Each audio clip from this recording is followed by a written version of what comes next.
हरे कृष्णा. आज प्रातःकालीन सभेमध्ये श्रीमद भागवत अं, स्कंद दुसरा अध्याय 4 सृजन प्रक्रिया श्लोक क्रमांक 22 आणि 23 यात आपण परत ज्ञान आणि भक्तीचा स्रोत श्रीकृष्णांचे सर्वोच्चत्व हे समजून घेण्याचा प्रयत्न करणार आहोत.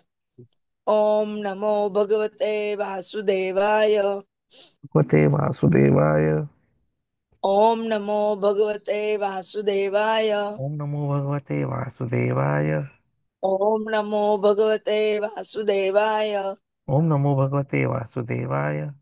नारायणं नारायणं नमस्कृत्य नमस्कृत्यं नरं नरं चैव चैव नरोत्तमं नरोत्तमं देवीं देवीं सरस्वतीं सरस्वतीं व्यासं ततो ततो जयमुदीरये जयमुदीरये.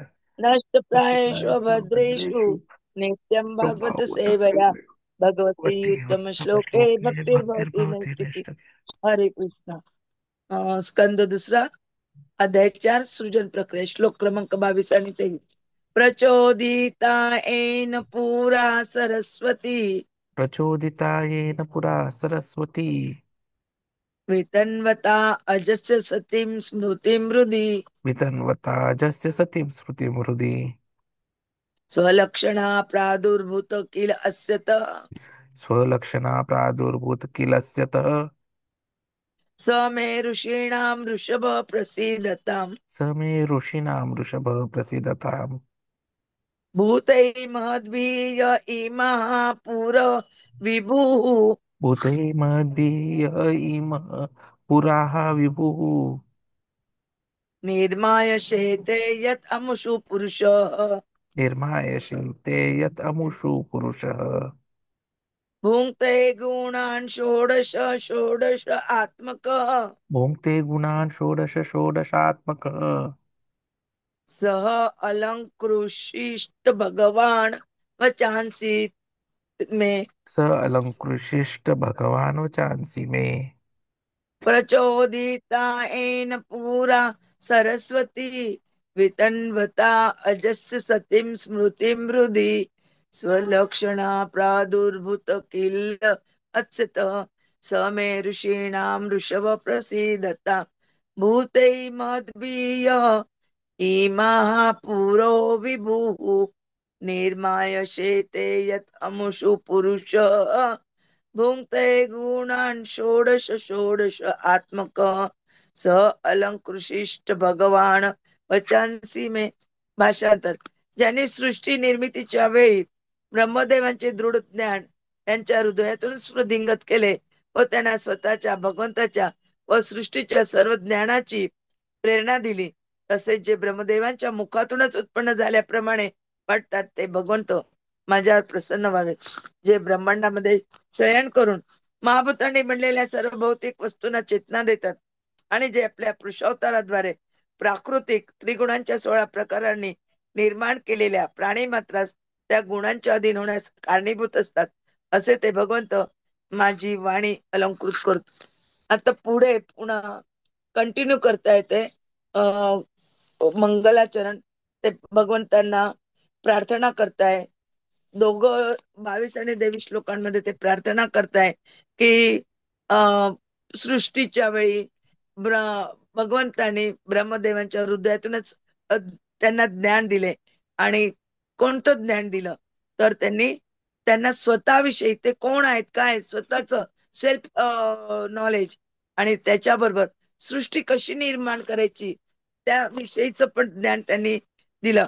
आणि जणू असं वाटत होतं की हे सगळं काही भगवंताच्या मुखातून उत्पन्न होत आहे आणि अशा भगवंतांनी माझ्यावर प्रसन्न व्हावे अशी ते प्रार्थना करतायत.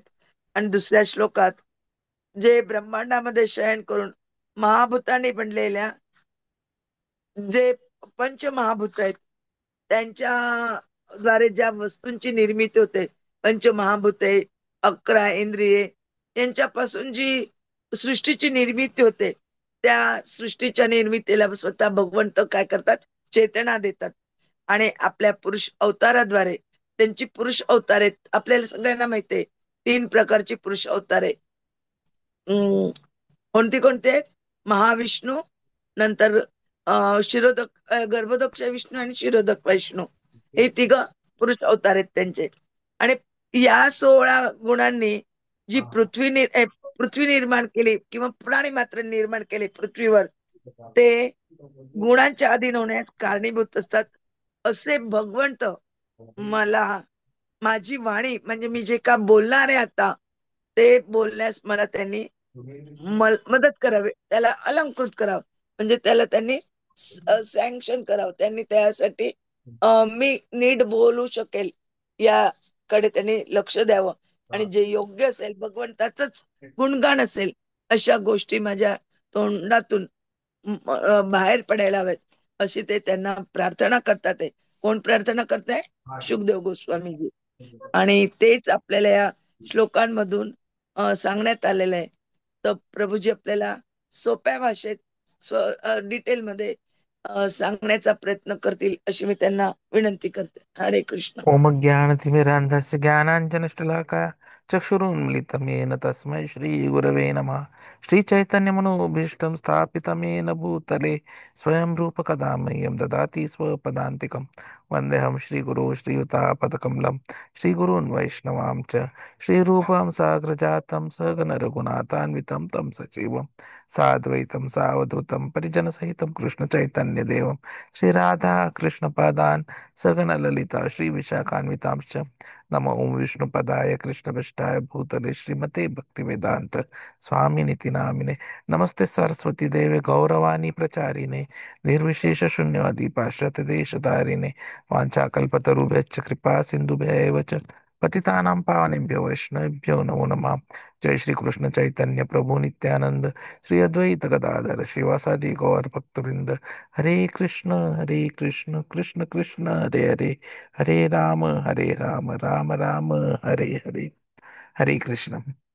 तो शुकदेवजी जसं माताजी बोलले इथे जी प्रार्थना करतात, त्या प्रार्थनेबद्दल अजून जास्त व्यवस्थित अजून जास्त माहिती आपल्याला ह्याच स्कंदातल्या 6व्या अध्यायामध्ये मिळणार आहे, जेव्हा ब्रह्माजी स्वतः याच्याविषयी नारदजींना त्यांनी विचारलेल्या प्रश्नाच्या उपलक्षामध्ये उत्तर देताना सांगतात।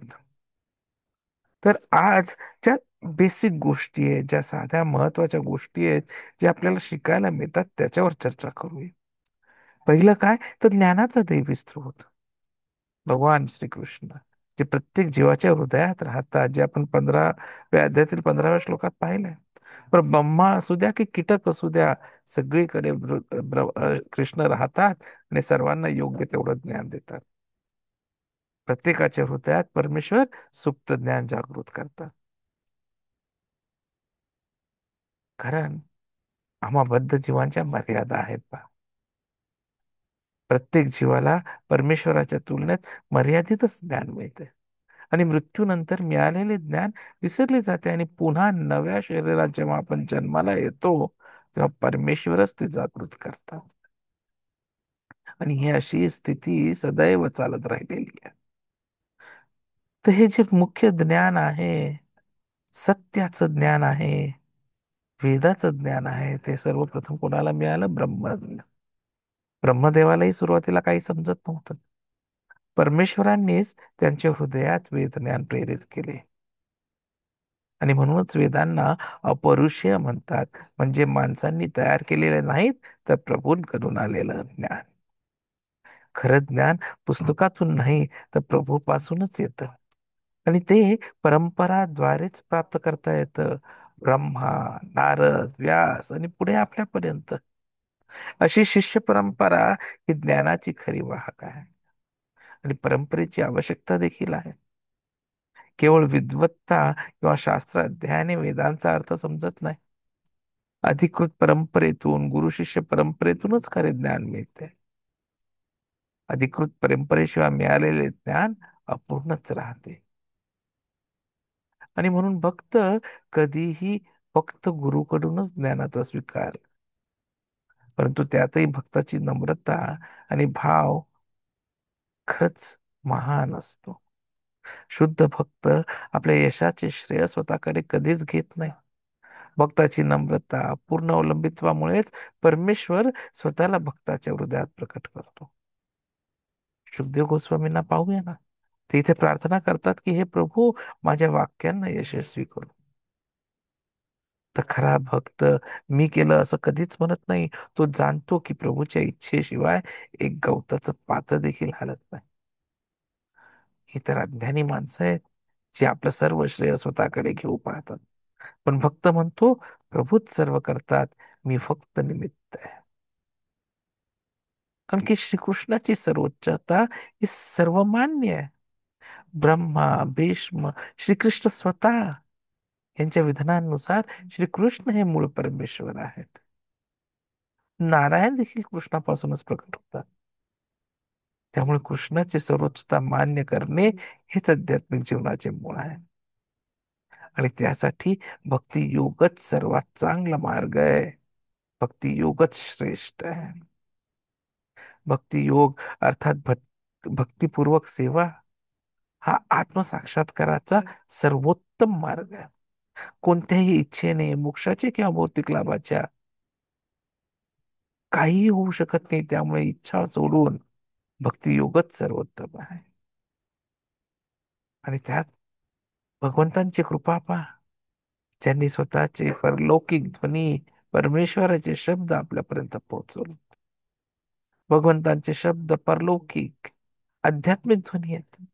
खरी आध्यात्मिक प्रगती शुद्ध भक्तांकडून ऐकलेल्या, उच्चारलेल्या या ध्वनींच्या श्रवण कीर्तनानेच होते. आणि म्हणून तर व्यावहारिक उपयोगामध्ये प्रभुपादजी आपल्याला समजवतात की इतरांना आध्यात्मिक सत्य पटवून देण्याची शक्ती नियमित भक्ती, श्रवण, कीर्तन आणि सेवेतून मिळते. हे श्री प्रभुपादांचे ध्येय होते, समर्थ प्रचारक घडवणे. तर आजच्या श्लोकाचा निष्कर्ष एवढाच की खरं आध्यात्मिक ज्ञान, अनुभूती हे परमेश्वराकडून, गुरु शिष्य परंपरेतून नम्रता आणि भक्तिभावानेच प्राप्त होते. श्रीकृष्णाची सर्वोच्चता शास्त्र आधारित आहे. भक्तियोग हेच अंतिम साध्य आहे. भक्त नेहमी नम्र राहतो आणि सगळी स्तुती प्रभूला अर्पण करतो. त्यामुळे आपणही नियमित भक्ती, श्रवण कीर्तन व परंपरेचे पालन केल्यानेच जीवनात खरी आध्यात्मिक प्रगती आपल्याला साधता येईल. हरे कृष्ण. दंडवत प्रणाम.